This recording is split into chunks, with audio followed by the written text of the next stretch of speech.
अच्छा मैडम, अब मैं चलता हूँ। अरे मैडम, ये जो आपके फ़ोन में फ़ोटो लगी है, ये कौन है? ये फोटो हस्बैंड की है मेरे। लेकिन मैडम, ये मेरे भैया हैं। क्या? ये क्या बकवास कर रहे हो तुम? मैडम, जो आपके फ़ोन में फ़ोटो है ना, वो फ़ोटो मेरे भैया की है। तुम एक मामूली से सिक्योरिटी गार्ड हो और मेरे हस्बैंड बहुत बड़ी पोस्ट पर है। ऐसा कैसे हो सकता है? देखिए मैडम, वो सब मुझे कुछ नहीं पता। मैं बस आपको इतना कहना चाहता हूँ, ये मेरे भैया है। मुझे लग रहा है तुम्हें बहुत बड़ी गलतफहमी हो गई है। तुम रुको 1 मिनट, तुम्हारी गलतफहमी मैं क्लियर कराती हूँ। देखो, गौर से देखो, पहचानो इस शक्ल को। ये तुम्हारे बड़े भैया नहीं हो सकते। अरे नहीं नहीं मैडम, मुझे कोई गलतफहमी नहीं हुई है। बस मैं आपको यही कहना चाहता हूँ कि ये मेरे भैया हैं और शायद ये ऑफिस भी उन्हीं का है और आप उनकी वाइफ हो ना। क्या बकवास किए चले जा रहे हो तुम कहानी बताते जाओगे और मैं मानती जाऊंगी क्या? हाँ, माना मैंने कि मेरे पति के पापा थे, उनका एक छोटा भाई था, लेकिन वो बहुत पहले की बात है और अब उनकी फैमिली में से कोई जीवित भी नहीं है। तो तुम इतना बड़ा दावा कैसे कर सकते हो कि तुम मेरे पति के छोटे भाई हो? मैडम, ये तो मुझे नहीं पता कि उन्होंने आपसे झूठ क्यों बोला, लेकिन सच्चाई तो ये है कि मैं और मेरे पापा गांव में रहते हैं और 1 साल से उन्होंने पैसे देना भी बंद कर दिया। बस इसी चीज़ से परेशान होके मैं और पापा यहाँ भैया को शहर में ढूंढने आए और इसी बीच में मैं यहाँ पे सिक्योरिटी गार्ड की जॉब कर रहा हूँ और मेरे पापा ने एक दुकान खोल ली है। अब पेट पालने के लिए कुछ ना कुछ तो करना पड़ता है ना मैडम। मतलब अजय तुम्हारा भाई है? हाँ, वो मेरे भाई हैं। क्या वो अभी इस ऑफिस में है? मैं उनसे मिल सकता हूँ? नहीं, अभी तो नहीं मिल सकते, है ही नहीं वो ऑफिस में। अच्छा, भगवान का लाख लाख शुक्र है कि मेरे भैया सही सलामत है और उन्होंने इतना बड़ा ऑफिस भी कर लिया है और मैडम, उन्होंने आपसे शादी भी कर ली। और मैडम, आपसे एक रिक्वेस्ट है, जब भी मेरे भैया इस ऑफिस में आए ना, तो आप उनसे एक बात बोलना कि उनका भाई मनीष इस कंपनी में गार्ड की जॉब करता है। अच्छा ठीक है मैडम, अब मैं चलता हूँ। रुको, तुम एक काम करो, बाहर रिसेप्शन है, वहाँ जाके बैठो। जैसे ही तुम्हारे बड़े भैया आएंगे मैं तुम्हें बुलाऊंगी बात करने के लिए ऑफिस में। ठीक है मैडम, इसी बहाने मैं अपने भैया से भी मिल लूँगा। ठीक है, तुम बाहर वेट करो।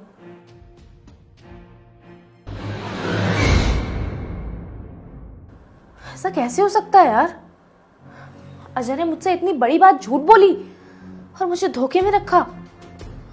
अगर उसकी फैमिली जिंदा है तो उसने मुझसे ये क्यों बोला कि उसकी फैमिली मर चुकी है?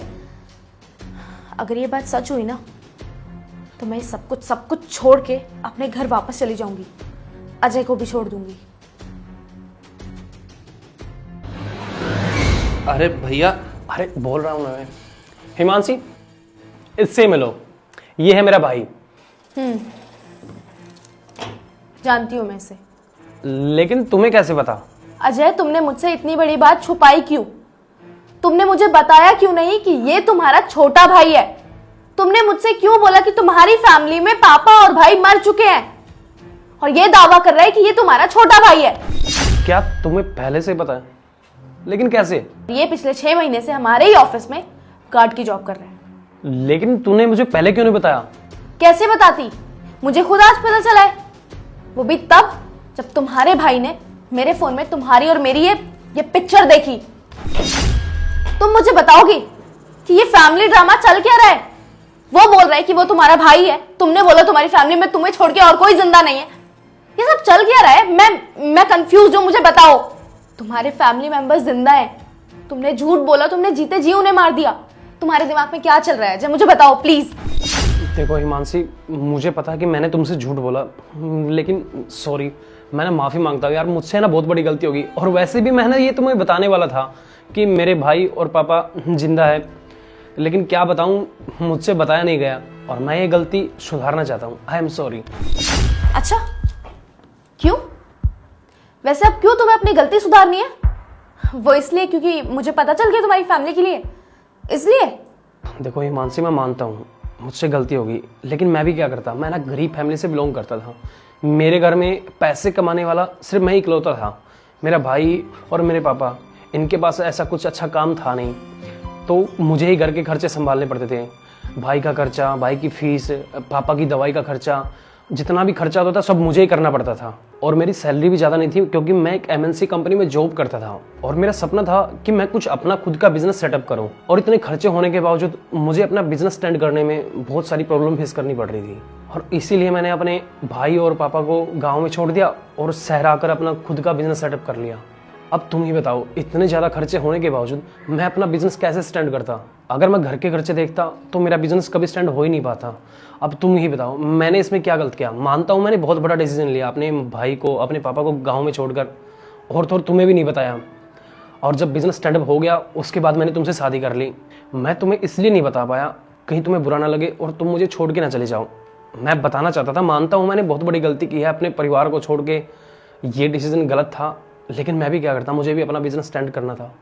और वैसे भी मैंने कई बार चाहा कि मैं तुम्हें बता दूं कि मैं एक गरीब फैमिली से बिलोंग करता हूं, लेकिन मुझे ऐसा डर लगा कि कहीं तुझे ये सुनकर बुरा ना लगे और तुम मुझे छोड़ के ना चले जाओ, इसलिए मैंने तुझे बताने में थोड़ा टाइम लगा दिया। और हिमांशी, मानता हूँ मैंने बहुत बड़ी गलती की है। इस टाइम मुझे अपने पापा के पास होना था, अपने भाई का साथ देना था, लेकिन मैं नहीं दे पाया क्योंकि मुझे अपना बिजनेस स्टैंड करना भी जरूरी था। हिमांशी प्लीज़ तुम भी मुझे माफ़ कर दो और भाई आप भी मुझे माफ़ कर दो। सिर्फ मेरी गलती की वजह से आपको इस कंपनी में गार्ड की नौकरी करनी पड़ी। ये सब मेरी वजह से हुआ। अगर मैं टाइम से पहले बता देता तो आज ये नौबत नहीं आती थी। अरे नहीं नहीं भैया, आप माफ़ी मत मांगो। आपको आपकी गलती का एहसास हो गया, मेरे लिए बस इतना ही काफ़ी है। अच्छा हुआ अजय कि तुम्हें तुम्हारी गलती का एहसास हो गया, वरना मैं तो डिसाइड कर चुकी थी कि मैं तुम्हें छोड़ के जा रही हूँ। नहीं हिमांशी, ऐसा बिल्कुल भी मत करना प्लीज़। तुम छोड़ने का तो मुझे अपने मन में ख्याल भी मत लेके आना। भाई आप भी प्लीज़ मुझे माफ़ कर दो। और आप भी मुझे प्लीज़ बताओ कि पापा जी किधर हैं, मुझे उनसे भी मिलना है। जी भाभी, आइए ना, पापा दुकान पर ही हैं। ठीक है, चलो।